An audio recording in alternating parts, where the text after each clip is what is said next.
उपराष्ट्रपति की corona report positive आई, गणतंत्र दिवस समारोह में शामिल नहीं हो पाएंगे। उपराष्ट्रपति वेंकैया नायडू भी कोरोना की चपेट में आ गए हैं। नायडू की कोरोना रिपोर्ट रविवार को पॉजिटिव आई है। यह दूसरा मौका है जब वह कोरोना वायरस की चपेट में आए हैं। उपराष्ट्रपति सचिवालय ने ट्वीट कर इसकी जानकारी दी। उपराष्ट्रपति सचिवालय ने कहा कि उपराष्ट्रपति एम वेंकैया नायडू कोविड संक्रमित पाए गए हैं। वह अभी हैदराबाद में हैं। वह एक हफ्ते तक के लिए खुद को आइसोलेशन में ही रखेंगे। उन्होंने उनसे संपर्क में आए सभी लोगों को आइसोलेट होने और कोरोना जांच कराने की सलाह दी है। संभावना है कि वे बुधवार को गणतंत्र दिवस समारोह में शामिल नहीं हो पाएंगे। अब तक संसद भवन परिसर में अब तक कुल 875 लोग कोविड पॉजिटिव पाए गए हैं। राज्यसभा सचिवालय में 271 लोग अब तक वायरस से ग्रस्त पाए गए हैं। केजरीवाल का सनसनीखेज आरोप, पंजाब चुनाव से पहले सत्येंद्र जैन को गिरफ्तार कर सकती है ईडी। दिल्ली के मुख्यमंत्री अरविंद केजरीवाल ने रविवार को प्रेस कॉन्फ्रेंस कर दावा किया कि दिल्ली के स्वास्थ्य मंत्री सत्येंद्र जैन को आगामी दिनों में जांच एजेंसी ईडी गिरफ्तार कर सकती है। उनका दावा है कि पंजाब में विधानसभा चुनाव से पहले केंद्र सरकार के ये हथकंडे अपना रही है। उन्होंने आरोप लगाया कि उनके सूत्रों ने उन्हें बताया है कि ईडी स्वास्थ्य मंत्री सत्येंद्र जैन को गिरफ्तार करेगी। उन्होंने कहा कि केंद्र सरकार उनके खिलाफ 2 बार छापेमारी कर चुकी है, लेकिन उसे कुछ नहीं मिला। हम इस बार भी उनका स्वागत करते हैं।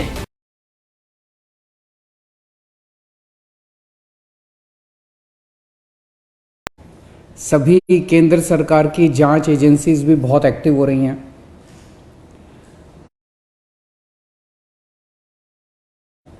हमें अपने सूत्रों से पता 5 राज्यों के चुनाव हैं। सत्येंद्र जैन जी को गिरफ्तार करने वाली है। उनका स्वागत है कि पंजाब चुनाव के पहले आने वाले कुछ दिनों फिर से वो अगर आना चाहते हैं, उनका बहुत बहुत स्वागत है। ये भी केंद्र सरकार 2 बार रेड करवा चुकी है। तो चूंकि चुनाव हैं और जब बीजेपी की केंद्र सरकार ईडी के साथ साथ भी होगी, उसका हमें कोई डर नहीं है, क्योंकि मुझे और भी जितनी उनके पास एजेंसी है, दिल्ली पुलिस है, जो एजेंसीज भेजना चाहे वो भेज सकती हैं। अदिति सिंह ने दी प्रियंका गांधी को अपने खिलाफ लड़ने की चुनौती। रायबरेली सीट पर भाजपा उम्मीदवार है पूर्व कांग्रेस नेता। कांग्रेस से भाजपा में पहुंची अदिति सिंह ने कांग्रेस महासचिव प्रियंका गांधी वाड्रा को रायबरेली सीट पर अपने खिलाफ उम्मीदवार बनने की चुनौती दे डाली है। उन्होंने मीडिया से बातचीत में कहा कि प्रियंका उनके खिलाफ चुनाव लड़ेंगी तो उन्हें बहुत कुछ स्पष्ट हो जाएगा कि रायबरेली कांग्रेस का गढ़ नहीं बचा है। आज सुभाष चंद्र बोस जी की जयंती पे यहाँ उपस्थित सभी हमारे मीडिया बंधु एवं सम्मानित मंच, आप सभी को सादर नमस्कार and very good morning to all of you. इस प्रेस कॉन्फ्रेंस में आने के लिए बहुत बहुत धन्यवाद।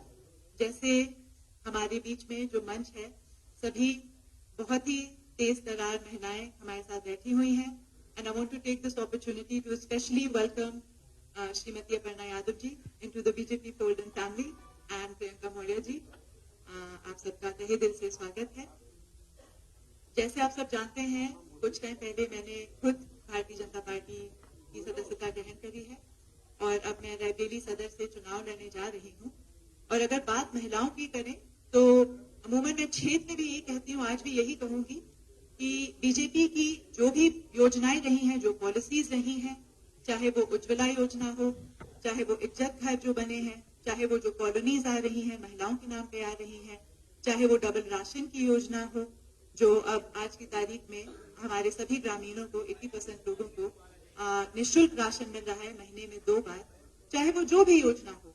मैंने देखा है कि इससे ज्यादा महिला सेंट्रिक योजनाएं कभी भी किसी सरकार ने नहीं दी है। सारी योजनाएं जो है 80% योजनाएं जो है मैं मानती हूँ वो महिलाओं के हित में बनाई जा रही है। यही सारी चीजें मैं क्षेत्र में भी अपने लोगों को समझाती हूँ, वो इस चीज से बिल्कुल संतुष्ट है। चाहे वो सुरक्षा की दृष्टि से देखा जाए, आज की तारीख में जितना मैं खुद एक महिला हूँ और खुद महिलाओं के बीच रहती हूँ, महिलाओं के आशीर्वाद से विधायक बन के सदर से रायबरेली को रिप्रेजेंट करती हूँ और अधिकतर जो हमारी योजनाएं हैं वो महिलाओं के लिए है और जो डायरेक्ट उनके खाते में पैसा पहुंच रहा है, चाहे वो पेंशन योजना हो, आप सबको पता है कि 500 से लेके 1000 कर दिया गया है हमारा पेंशन स्कीम, चाहे वो श्रमिक कार्ड धारकों के लिए जो योजना है, जो पैसे सीधे उनके खाते में जा रहे हैं, महिलाओं को एक अलग सम्मान दिया है सरकार ने। खुद एक महिला होने के नाते और ज्यादातर मैं इंटरेक्शन अपने क्षेत्र में भी महिलाओं से करती हूँ। इन सब के लिए हम बहुत आभारी हैं, इन सब से हम बहुत प्रभावित हैं और खुद एक महिला विधायक होने के नाते ये सारी योजनाओं के लिए मैं आदरणीय प्रधानमंत्री जी को, आदरणीय मुख्यमंत्री जी को तहे दिल से धन्यवाद देना चाहती हूँ। बहुत बहुत धन्यवाद। जय हिंद।